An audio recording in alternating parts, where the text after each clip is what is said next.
Lisette, salut. Tu vas bien? Ah, je vais bien, Lisette. Je suis avec une équipe là, c'est l'équipe de MC Business TV. Nous venons à ta rencontre. Est-ce que tu peux nous ouvrir tes portes? 7h. À tout à l'heure, Lisette. Bon, j'ai tout au téléphone avec Lisette Emmanuel. C'est une voix off africaine qui gagne beaucoup d'argent grâce à sa voix, qui propulse les marques avec son timbre vocal original, qui colle sa voix à pas mal, qui a collé sa voix à pas mal de projets, des documentaires un peu partout dans le monde. C'est une voix off. C'est quoi le métier de la voix off? Beaucoup ne savent pas. Pour vous, c'est de l'hébreu, n'est-ce pas? On va entrer dans cet univers, on va percer le mystère autour de ce métier avec cette voix off, avec Lisette Emmanuel. Bienvenue à tous et à chacun, vous êtes sur MC Business TV, la chaîne des entrepreneurs. C'est un autre numéro de votre émission, Le Coin de l'entrepreneur. A tout de suite.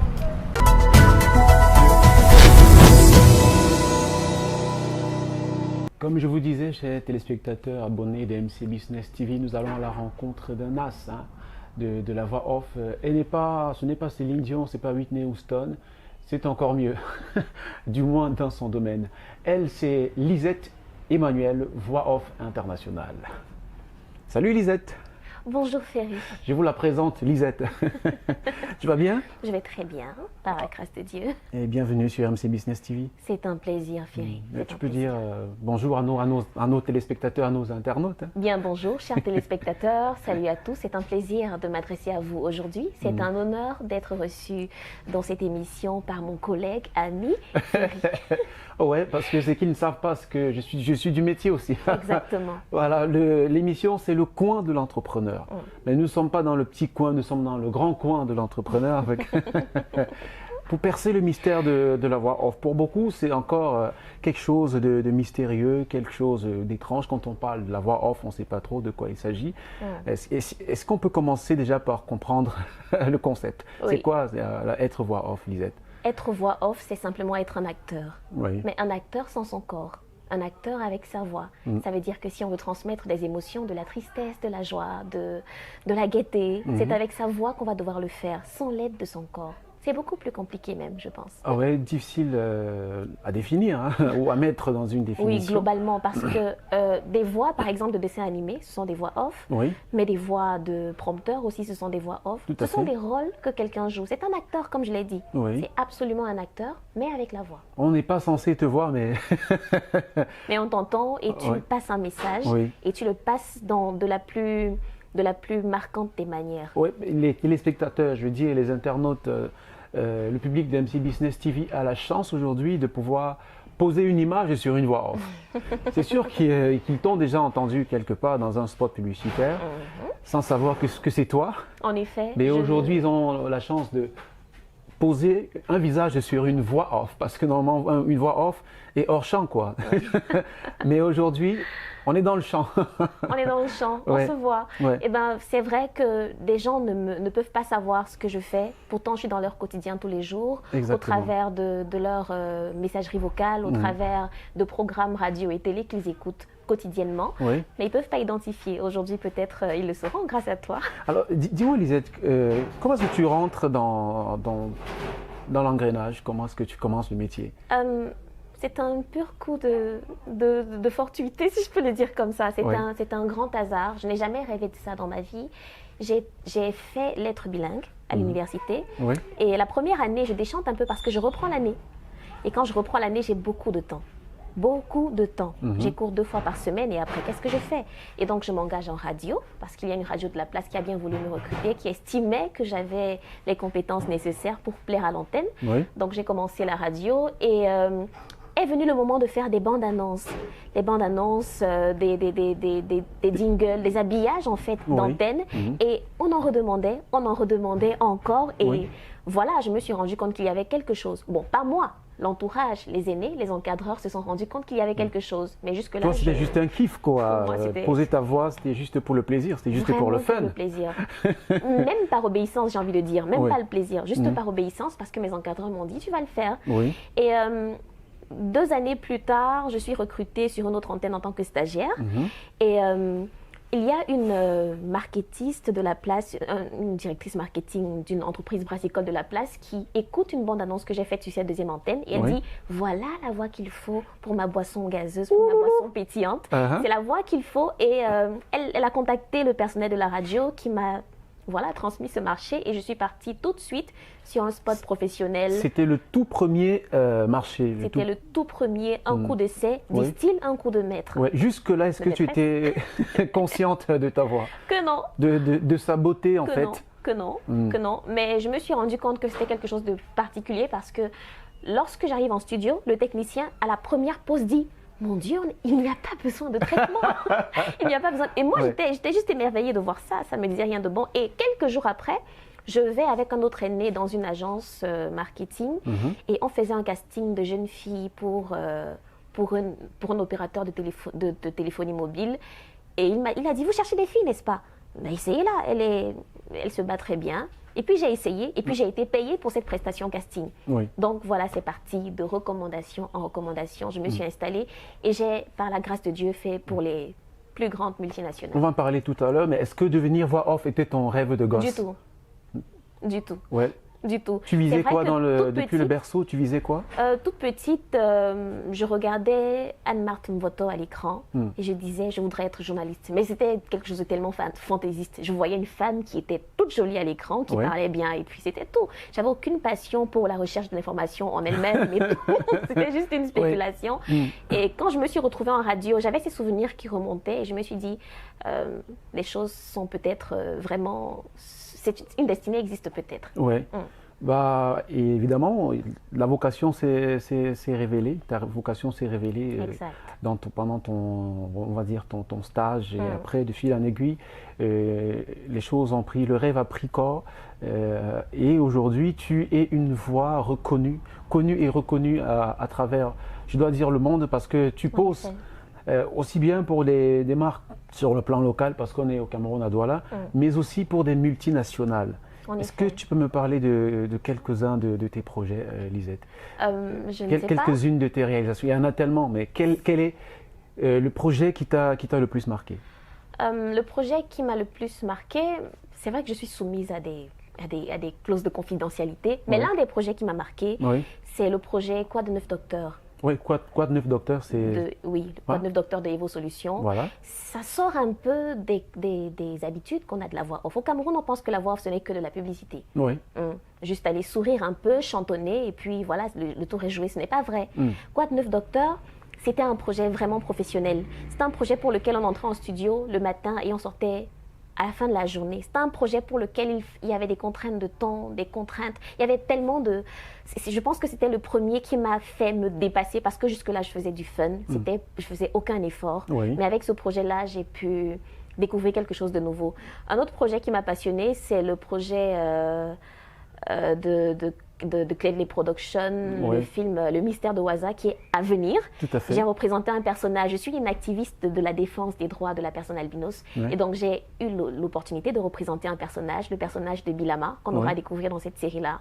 C'était la première opportunité du genre dessin animé. Oui, parce que justement, quand on est voix off, on ne travaille pas que pour des marques, je dis, c'est pas que pour les spots publicitaires. Voilà. C'est également pour des films, l'industrie du cinéma et tout.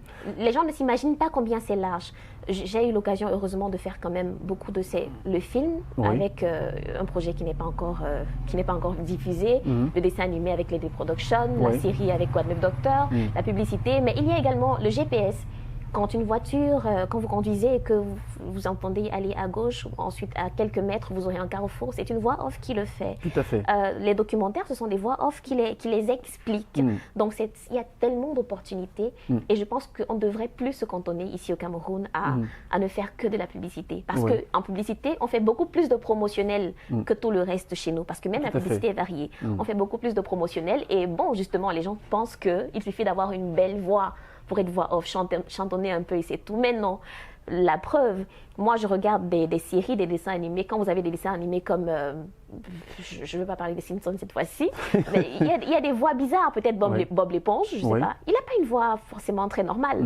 Donc, il faut des personnages, il faut des voix bizarres. Hein, qui toutes les voix sont bonnes en fait. Toutes les voix sont bonnes. Il n'y a pas de laide-voix, ça n'existe pas. Tu me rappelles un peu Jacob Desbarry, qui fait, tu vois, il n'est pas voix off, mais ce sont les métiers de la voix, la musique, qui à ses débuts était très critiqué pour le côté cassé de la voix, mais finalement c'est ça qui fait son authenticité, son originalité. Ça me fait penser au Cameroun à Chaps aussi, qui avait une voix particulière que normalement aucun professeur de musique n'aurait accepté du premier abord, mais il s'est avéré être un maître. Donc en fait, toutes les voix sont bonnes à apprendre. En effet, ça dépend de l'intention du réalisateur, de l'objectif dans le projet.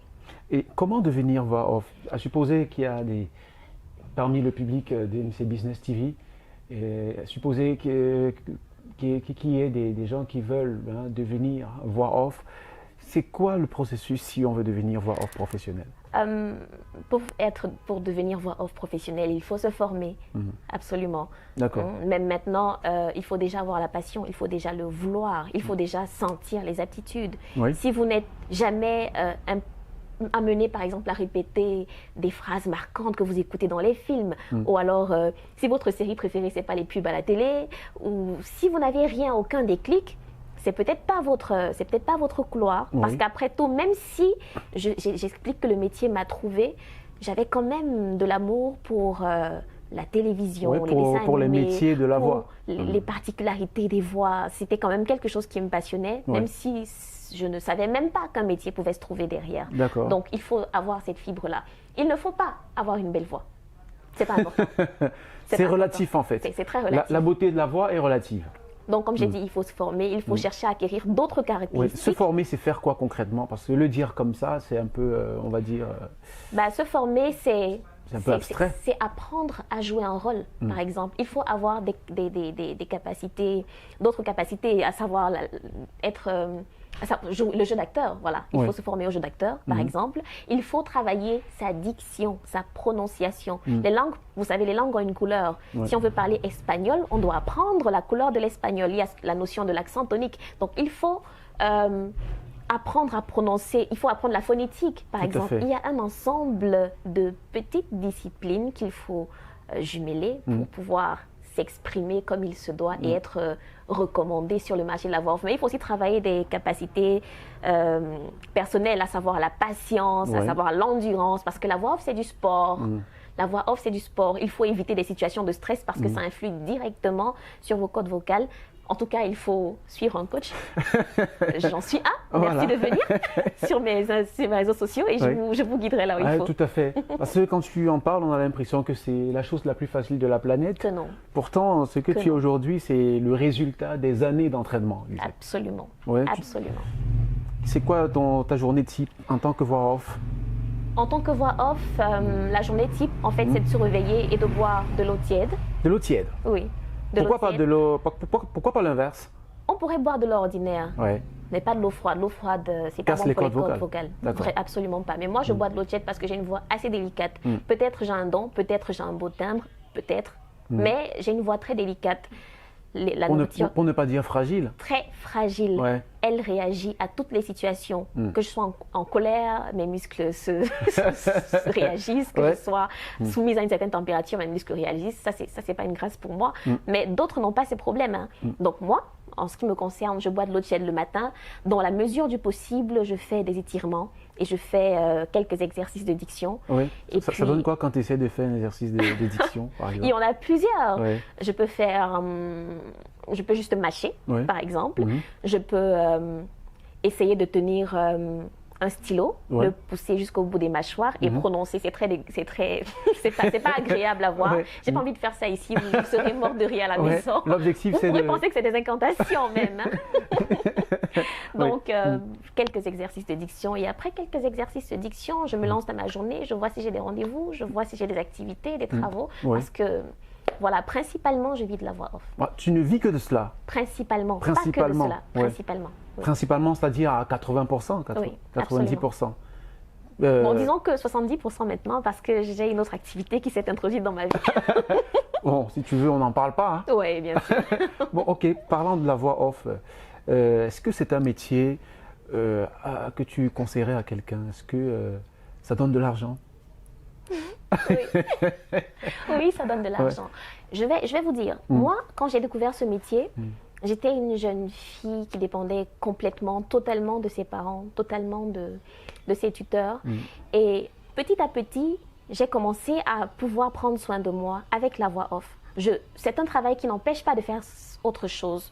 J'étudiais, je travaillais à la radio le matin, j'étudiais de 18h à 22h le soir, et puis j'avais mes projets voix off. Je n'en avais pas beaucoup, comme aujourd'hui, j'en avais une à deux par mois, par tous les 2 semaines par exemple, parfois une fois par mois, parfois 3 fois tous les 3 mois.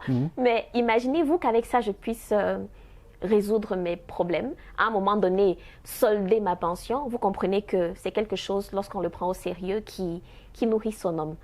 Et je peux dire une chose, c'est que tout ce qui m'est arrivé comme revenu après m'est venu de la voix off. Tout gros investissement que j'ai pu faire par rapport à un X ou par rapport à Y, c'est parce que j'ai eu les fonds par la voix off. Je vous explique que lorsque vous êtes encore un débutant, vous pouvez gagner au moins 20 000 par pause. Par pause, d'accord. Pour être pratique. Vous êtes encore un débutant, vous êtes encore quelqu'un qui essaie, vous pouvez gagner 20 000 francs. Là, c'est auprès 20 000 francs pour un étudiant de première année, c'est quand même assez pour faire les photocopies. Pour des très petites entreprises qui se lancent, par exemple, pour les startups. Pour les startups. Mais après, quand vous avez un vrai contrat, avec une multinationale, par exemple, vous avez quand même de quoi faire un peu plus que ça. Donc, mais il faut reconnaître que chez nous, c'est pas très régulé et que les paiements sont une vraie galère. Tu es du métier, tu sais de quoi je parle, sont une vraie galère. Mais il faut, vous savez, je pense que la voix off, au-delà des capacités qu'on a. Il y en a tellement qui ont des capacités. Ça ne vaut pas la peine de se targuer. J'ai une belle voix, je sais bien faire. Ça ne vaut pas la peine du tout. C'est la façon dont vous valorisez votre travail qui déterminera le fait, votre collaboration avec le client, la façon dont le client va vous traiter. C'est très important. Parce qu'on t'a sollicité une fois, on t'a sollicité une seconde fois et une infinité de fois. Voilà. Ça veut dire que tu as été convaincante. Et si tu m'as parlé des investissements que tu es en train de faire, que tu vas faire, est-ce que tu les dois entièrement à la voix off? Si c'est le cas, ça suppose que c'est des millions. Bon, on ne va pas le dire comme ça, non. Pardon de blesser la pudeur de Lisette. On ne va pas le dire comme ça, mais je peux vous dire vraiment que à 75%, la voix off a quelque chose à voir là-dedans. D'accord. Donc, comme je disais, la belle voix, ça ne suffit pas. Il y a d'autres caractéristiques. La promptitude, par exemple. Si on a besoin d'une voix dans 1 heure et que vous êtes là 3 heures plus tard, ça ne vaut pas la peine. J'ai un module, les 7 clés pour toujours réussir son casting de voix off, qui explique toutes les autres choses qu'il faut pour presque toujours être retenu par les agences et les annonceurs. Vous verrez avec ce programme que c'est facile, mais il faut avoir l'information. Oui, d'ailleurs que tu donnes des formations en la matière, parce que tu as un projet d'entreprise avec VOAT, c'est bien cela? Les ateliers voix. Voilà, les ateliers. C'est un service de la banque de voix. Voilà, service de la banque de voix. Parle-nous un peu de ces formations-là. À qui sont-elles adressées? Les coachings que j'offre sont offerts à tous ceux qui veulent améliorer leur expression. Il ne s'agit pas absolument de devenir voix off. Ah, c'est pas que la voix off, c'est déjà la voix. C'est déjà la voix, mais c'est pas que la voix off. Donc, il y a simplement des modules d'éloquence qui permettent de mieux parler, qui permettent de ne pas avoir le souffle entrecoupé lorsqu'on parle, qui permettent de ne pas... d'avoir une expression plus fluide, plus soutenue, simplement. Et puis, il y a d'autres qui concernent la voix off, à des prix flexibles qui sont orientés vers les étudiants, parce que j'estime que si j'ai pu sortir de la dépendance financière. Voilà, c'est un levier d'indépendance financière que je veux offrir à tous mes pairs, en fait, à tous ceux qui, comme moi, se sont retrouvés complètement, qui étaient serrés financièrement et qui veulent un peu de liberté, une petite bouffée d'air. C'est premièrement ça, et puis le reste suivra. Donc il y a plusieurs cibles, mais les ateliers voix, c'est principalement pour ceux qui veulent acquérir l'indépendance financière. Mais sinon, il y a d'autres formations pour des avocats qui veulent bien présenter leur plaidoirie. Les enseignants, les étudiants en thèse. Voilà, ce n'est pas la rhétorique, non. Mon travail est principalement mécanique. C'est l'approche purement physiologique quoi, de la voix. En tout cas, contactez Lisette, hein, qui est coach voix et voix off en même temps, qui est une consoeur très douée, très expérimentée. Vous m'en direz des nouvelles. Hein. Vous êtes toujours là, c'est sûr, c'est vrai? Ah, d'accord, ravi de savoir que vous êtes là. On va bientôt sortir de l'interview. Et comme je dis à chaque fois, la mort dans l'âme, parce que j'ai rencontré que de très bons profils ces derniers temps, pas pour dire que les anciens étaient des mauvais. Je vais dire que j'ai rencontré des profils vraiment spéciaux. N'oubliez pas de partager. Abonnez-vous à la chaîne, partagez, parce que des contenus plus intéressants, ça arrive sur MC Business TV, la chaîne des entrepreneurs. Alors Lisette, tu fais des formations, ça suppose qu'il y a une demande, qu'il y a un marché en face, mais en même temps, tu parles des difficultés qui émaillent le marché de la voix off, un peu comme l'honnêteté des agences qui recrutent des voix, qui après... Est-ce que tu as rencontré des galères du genre dans... On en rencontre toujours, Ferry, on en rencontre toujours. Oui. Je suppose que tu me poses la question parce que je suis ton invité, tu veux que ce soit moi qui en parle, mais vraiment, tu les connais toutes. Tout à fait, c'est pour passer l'information. Les agences attendent, elles se comportent comme si les voix étaient des robots. Oui. Si elles ont un besoin, elles ne le prévoient pas à temps. Elles le font toujours dans les délais très courts. On a besoin de la voix dans une heure. Donc, même Est-ce que tu es disponible au bout de la ville, vous devez vous débrouiller à être dans le studio. C'est pour ça que j'encourage à avoir des home studios. Hein. Oui. J'encourage à avoir des home studios. C'est beaucoup plus facile pour la voix off.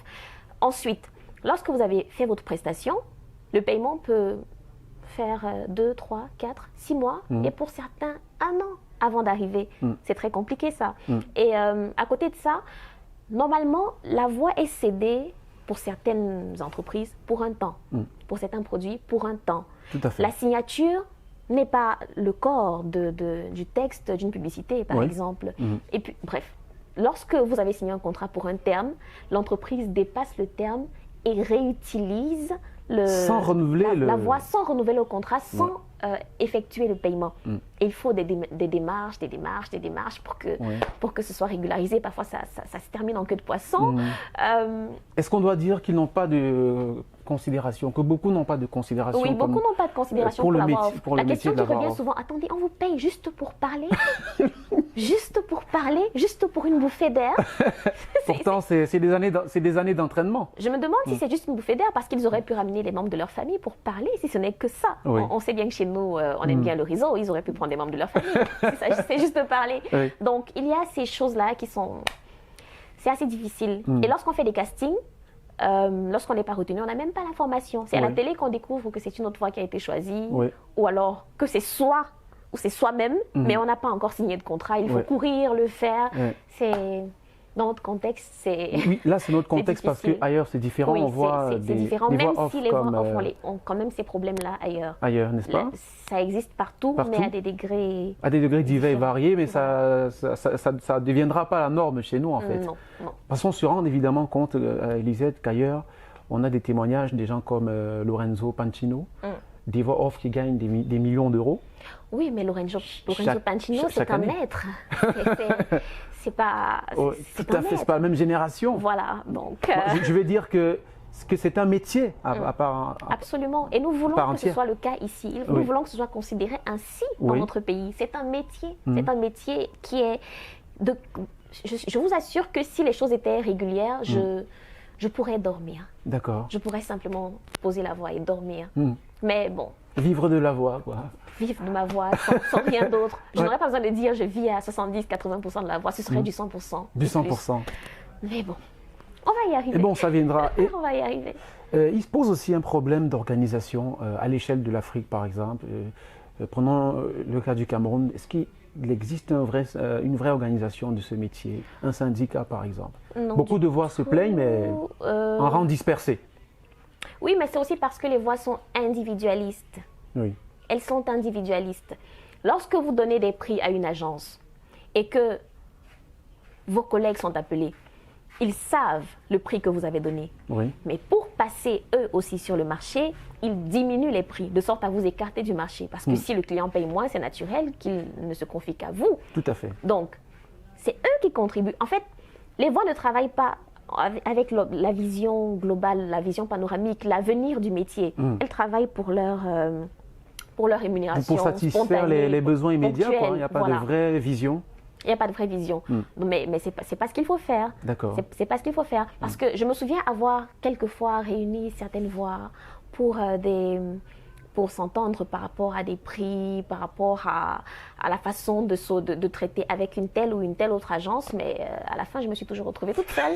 Mais heureusement, j'avais les armes suffisantes pour mener ma guéguerre toute seule. Mais vous savez, les voix sont individualistes et je ne suis pas sûre qu'avec cette mentalité-là, on puisse s'en sortir. Mais c'est bien qu'il y ait des leaders qui se démarquent et qui maintiennent le cap. De tirer le métier vers le haut. Voilà, tu parlais de vision tout à l'heure, des voix qui manquent de vision, qui posent des voix pour satisfaire les besoins immédiats. Est-ce que toi, tu as une vision dans la chose? Est-ce que tu as un projet d'agence, par exemple? Oui, l'agence est déjà effective. Bravo. Elle sera bientôt dévoilée au grand public, j'en dirai davantage, mais elle est déjà effective. Vous savez, le business, ce n'est pas juste l'activité, le besoin que vous résolvez. Ce n'est pas juste la solution que vous apportez, mais c'est toute la philosophie autour. D'accord. Donc, pour moi, il n'est pas important simplement d'apporter cette solution. Je peux l'apporter. De créer une activité à tout moment. Voilà. Le plus important n'est pas de créer, de créer une entreprise, d'avoir un projet, une agence à moi. J'en ai rien à faire. Mais il y a une certaine éthique qu'il faut communiquer à une génération, surtout la génération à venir, qui risque d'être perdue. Parce que avant, c'était mieux. Hein. Il y a une seule voix pour quelques secondes pouvait te donner 150, 200, 300 000. C'est difficile d'atteindre les 100 000 aujourd'hui. C'est difficile pour quelques phrases. Pourtant, ça devrait être le cas. Et avec les jeunes qui veulent tout de suite aller très vite, je vais faire pour une grosse marque. Bon, c'est pas grave, même si je reçois 40 000 francs, c'est pas grave, je vais le faire quand même. Non, il faut une éthique. Et c'est là-dedans que je veux conduire tout ce qui se greffera à mon projet et tout ce que je suis en train de former actuellement. D'accord, parce qu'il y aura des services coaching, mais aussi services, je sais pas moi. En fait, il y a du placement de voix, il y a de la formation et du coaching, groupé ou individuel. Donc, principalement, ça, il y a de la production audiovisuelle et beaucoup d'autres activités subsidiaires. Eh bien, bravo, Lisette. À seulement, j'ai failli demander son âge, mais la politesse veut qu'on ne demande pas l'âge des femmes. À moins de 30 ans, en tout cas. À moins de 30 ans, j'ai failli dire c'est fort de café quand même. C'est osé dans notre contexte. Bon, je ne pense pas avoir fait quelque chose de particulier, de spécial. Je pense que je devrais être plus loin que ça, mais disons qu'on pose les pas qu'il faut et petit à petit, l'oiseau fait son nid. On va bientôt se séparer, Lisette. J'aimerais bien que tu... Je ne sais pas si je te donnais un texte pour que tu me fasses une voix. Volontiers. Et volontiers, je le ferai. Je veux que tu fasses en direct. Ça ne sera pas en off, mais en direct. Une petite voix pour MC Business TV. Hein. MC Business TV, la chaîne des entrepreneurs, tout simplement. J'espère qu'on ne va pas... parce que le micro n'est pas approprié pour, mais je le fais quand même. Hein. Ah ouais, avec plaisir. Non, c'est juste pour le faire, quoi. C'est juste pour le fun. Mais c'est aussi pour que les gens puissent être convaincus de ce que j'ai en face de moi, une vraie professionnelle. Vous n'avez pas l'habitude de la voir. Mais aujourd'hui, vous allez voir la voix. Alors, la phrase, c'est laquelle? Merci d'être connecté sur MC Business TV, la chaîne des entrepreneurs. Merci d'être connecté sur MC Business TV, la chaîne des entrepreneurs. C'est la fin de l'émission, le coin de l'entrepreneur. Merci encore Lisette d'avoir accepté notre invitation. Oh, avec plaisir Ferry, c'est toi qui m'invites. Ça fait plaisir, avec plaisir d'échanger avec toi autour d'un métier aussi passionnant que celui-ci. Je te souhaite bon vent dans toutes tes initiatives. Hein. Merci beaucoup Ferry, à toi autant et à MC Business. Merci. Allez, chers internautes, rendez-vous la prochaine fois sur la même chaîne.